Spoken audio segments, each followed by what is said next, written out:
Hello guys, good morning, good morning. Dito tayo ngayon, ano? Magki-clearing po tayo. Meron tayong itatayong bodega banda doon sa may mangga. Kailangan nating gumawa muna ng daan. So ayan, bumabanat na yung ating operator. Yan, hinahawi na niya yung mga damo. Dito kasi marami din kasi kaming nahuhuling mga sawa, hito. Mamaya pagkatapos nyan pupunta kami do banda, may kanal dyan tsaka may mga butas-butas na may tubig. Lilimasin namin yon para makakuha kami ng hito. Last time kasi guys, nakakuha kami ito ng sawa kasing laki ng hita. Ginawa namin, ayun, adobo.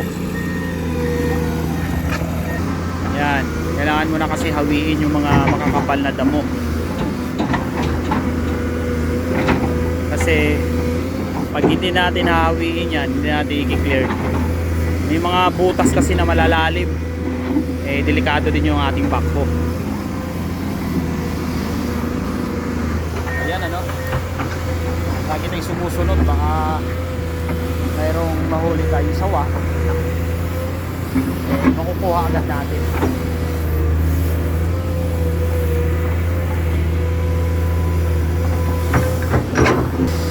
Ayan, may marami kaming nahuhukay ng mga scaffoldings.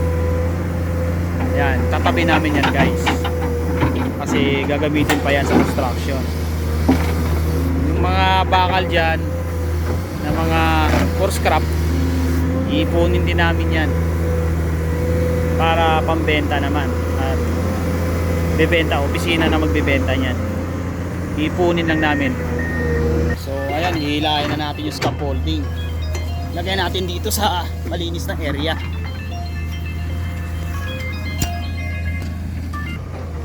Yan po, ang lawak ng aming i-clearing. Hanggang doon po yan.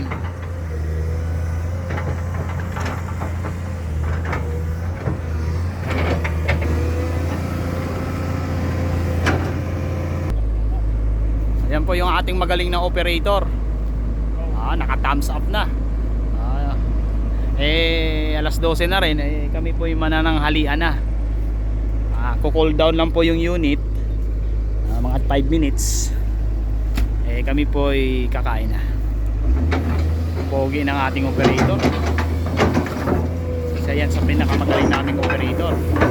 Mabakkuman, mapison, makrane. Yan po yung aming maasahan operator. Lalong lalo na sa panghulihan ng hito. Naku, hindi pa uhuli yan. Pagkahapunan, jack, may pulutan. Next video po natin, bibidyohan ko po yung aming fish pond. Lilimasin namin yon. Ay sigurado ako marami ng hitong laman yon. Nakailang baha na kasi dito, nakatatlo na po ata. Sigurado may naliligaw doon or may natatrap.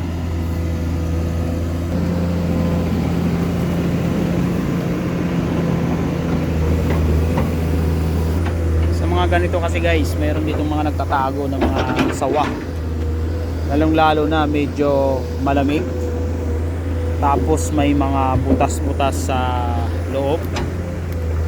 Yan po yung favorite na bahay ng mga sawa. Ito po yung blade ng doser namin, Komatsu WA300. Dito lang pala nakalagay. Ayan guys, kukunin namin yan,